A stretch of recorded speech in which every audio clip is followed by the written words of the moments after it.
Hello students, Jai Shri Swaminarayan. Now in this video we learn about the simple interest. Okay? In this video we learn about the concept of simple interest. Okay, so interest basically होता क्या है कि जब भी हम किसी और के पास से कोई मनी लेते हैं, ओके, उधार पे जैसे बोलते हो, जब भी हम किसी के पास कोई कुछ मनी लेते हैं तो वो जो मनी जितने रुपीस हम लेते हैं उनको बोला जाता है प्रिंसिपल अमाउंट पी। ओके, कि मान लो मैंने मोहन के पास से 10,000 रुपीस लिए। कितने लिए? 10,000। तो वो जो अमाउंट मैंने लिया है उनको बोला जाता है प्रिंसिपल अमाउंट। ओके, तो प्रिंसिपल अमाउंट को पी से रिप्रेजेंट किया जाता है। Okay, capital P.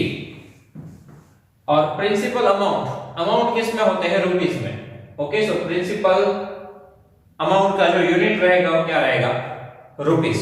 ओके, अब वो जो रुपीस मैंने लिए हैं 1 ईयर के लिए, अब वो पैसे मेरे तो थे नहीं, मैंने मोहन के यूज किए, राइट?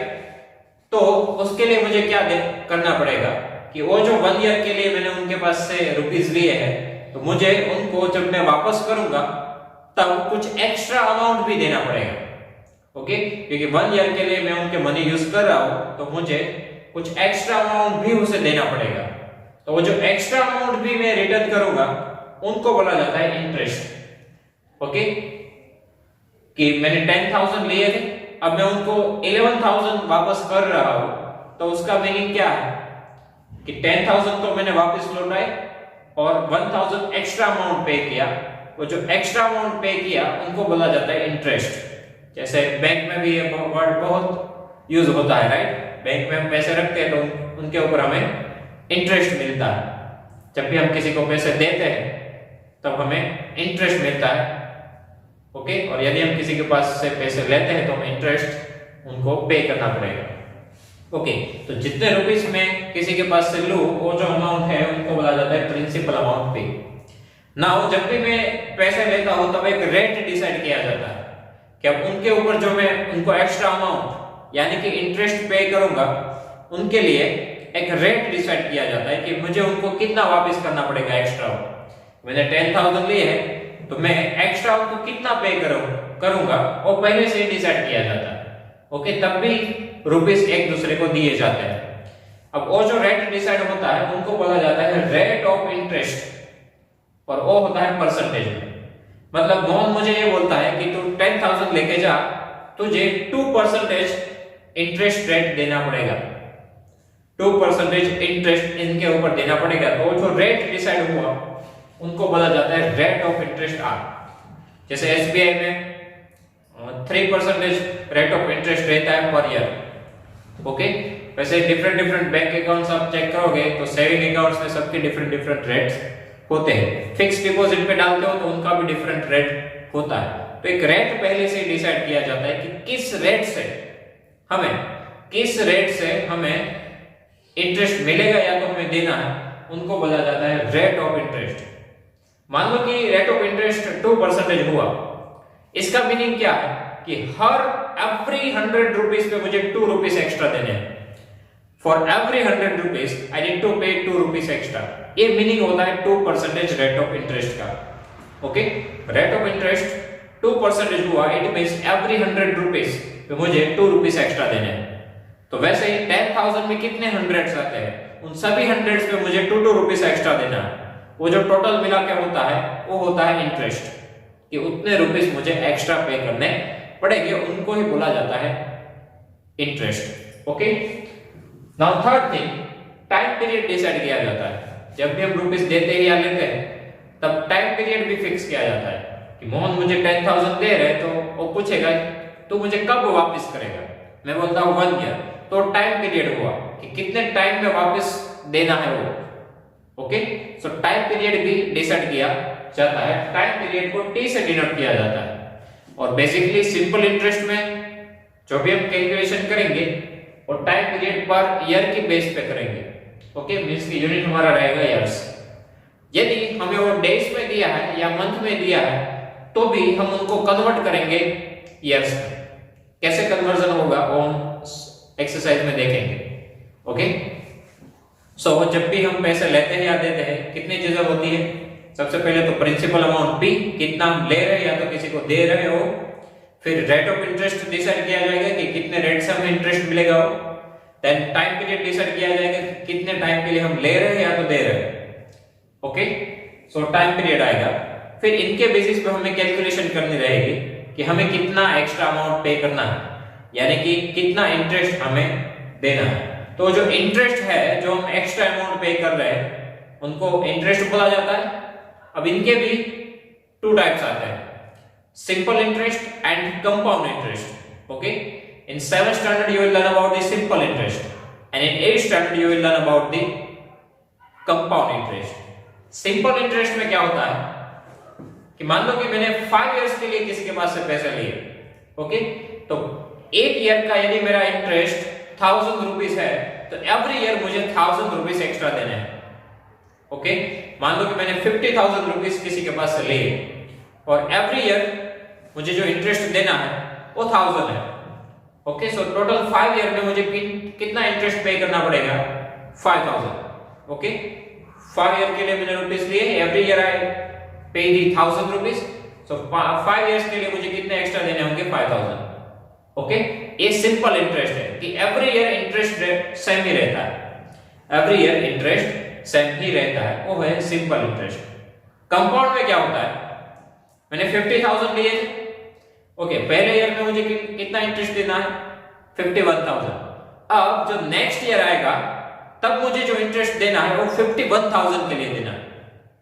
ओके, अब 50,000 के लिए जितने हम पे करते हैं उनसे तो ज्यादा ही होंगे 51,000 के लिए। सेकेंड ईयर पे भी सेम कंडीशन आएगी, जब थर्ड ईयर स्टार्ट होगा तब, कि अब वो 51,000 पे मान लो कि मुझे 1500 इंटरेस्ट देना है टोटल। ओके, तो 51,000 में अब वो 1500 वो भी ऐड हो जाएंगे, मतलब 52,500 उनके ऊपर इंटरेस्ट लगेगा। मतलब कंपाउंड इंटरेस्ट में क्या होता है कि 1 ईयर के लिए इंटरेस्ट जो होता है वो ऐड हो जाता है इनिशियल अमाउंट में और हमें फिर से उनके ऊपर इंटरेस्ट पे करना पड़ता है। सिंपल में क्या होता है कि एवरी ईयर इंटरेस्ट सेम ही रहता है। ओके, हमें 50,000 के लिए देना है तो एवरी ईयर 50,000 के लिए ही देना है। ओके, और कोई एक्स्ट्रा अमाउंट नहीं देना है, वो है सिंपल इंटरेस्ट। कंपाउंड में जो 50,000 है उसमें वो इंटरेस्ट ऐड होके 51,000 हो जाता है, उनके ऊपर हम इंटरेस्ट देंगे, अगेन वो अमाउंट 51,000 में ऐड हो जाएगा, 52 समथिंग हो जाएगा। नेक्स्ट ईयर में वो 52 के लिए पे करना पड़ेगा। सो एवरी ईयर जो इंटरेस्ट है वो बढ़ता चला जाता है। कंपाउंड ज्यादा से ज्यादा इंटरेस्ट, एवरी ईयर हमें ज्यादा इंटरेस्ट पे करना पड़ता है। सिंपल में सभी ईयर्स के लिए सेम ही रहता है। ये डिफरेंस है सिंपल एंड कंपाउंड का। अभी स्टैंडर्ड 7 में हम सिंपल इंटरेस्ट के बारे में सीखने वाले हैं। अब सिंपल इंटरेस्ट काउंट कैसे किया जाता है, देखो यहाँ पे एक लाइन भी है, SI that means simple interest remains same for each year, every year के लिए वो सेम ही रहता है। ओके, सिंपल इंटरेस्ट को SI से डिनोट किया जाता है। ओके, अब हमारे पास प्रिंसिपल अमाउंट है, रेट ऑफ इंटरेस्ट डिसाइड हुआ है, टाइम पीरियड डिसाइड हुआ है, तो अब इंटरेस्ट कितना पे करेंगे वो डिसाइड करने के लिए एक फॉर्मूला है, SI is equals to P multiply R multiply T divided by 100। SI is equals to P multiply R multiply T divided by 100। So SI is equals to PRT divided 100। Okay, ये formula के base पे हम बहुत सारे questions को solve करने वाले हैं। SI is equals to PRT divided by 100। Okay, SI means simple interest, कैसे फाइंड होगा, principal amount P multiply rate of interest R multiply time period T divide by 100। Okay, so ये formula है simple interest find करने के लिए। Now इनके basis पे हम और भी वैल्यूज फाइंड कर सकते हैं। मान लो कि हमें SI दिया हो और प्रिंसिपल अमाउंट P फाइंड करना हो, तो यहां से हम P कैसे फाइंड करेंगे, 100 को सामने भेजो तो मल्टीप्लाई में, RT को सामने भेजो तो डिवीजन में। सो 100 into SI divided by RT, मतलब SI का जो फॉर्मूला है वो एक ही आपको याद रखना है, इनके बेसिस पे आप और भी फॉर्मूलाज बना पाओगे। ओके, यदि R फाइंड करना हो R, तो 100 को सामने भेजो, सो 100 into SI, PT को भेजो डिनोमिनेटर में। Same thing for T, time period T find करना हो, ओके, तो 100 को अगेन सामने भेजो और PR को डिनोमिनेटर में भेजो। सो 100 into SI divided by PI। मतलब समटाइम्स क्या होता है कि SI भी दे देते हैं, R दे देते हैं, T दे देते हैं, P फाइंड करने के लिए बोलते हैं, तो एक ही फॉर्मूला से हम ये सब फाइंड कर सकते हैं। तो हमें बेसिकली जो फॉर्मूला याद रखना है वो है SI is equals to PRT divided by 100। Okay, इनके बेसिस पे हम ये फॉर्मूला बना पाएंगे। यहाँ पे P जो है वो रुपीस में होना चाहिए, R वो परसेंटेज में होना चाहिए और T ईयर्स में होना चाहिए। यदि ना हो तो कन्वर्ट करना है। ओके, एंड फाइनली कि हमें कितने रुपीस वापस करने हो उनको बोला जाता है अमाउंट, कि कितना अमाउंट हमें रिटर्न करना है, तो वो अमाउंट A से डिनोट होता है। कितना हम वापस करेंगे, एक तो जितना हमने लिया था वो दैट मींस प्रिंसिपल, और उनके ऊपर जो एक्स्ट्रा पे करेंगे वो interest SI। Okay, so total amount is equal to principal P plus interest SI। कि ओरिजिनल अमाउंट तो वापस करेंगे, उनके ऊपर इंटरेस्ट P हम लौटाएंगे, so total amount principal P plus interest SI। In short A is equal to P plus I। SI को simply I से डिनोट किया जाता है, so A is equal to P plus I, otherwise you can write SI। okay, so A is equals to P plus SI। so total amount कितना return करना है, तो original principal amount P है वो plus simple interest SI, so इतना हम total उनको वापस करेंगे। okay, so here our theory of simple interest is complete here। now if you have any doubt in this theory, please write down in comment section, I will give you the answer। thank you।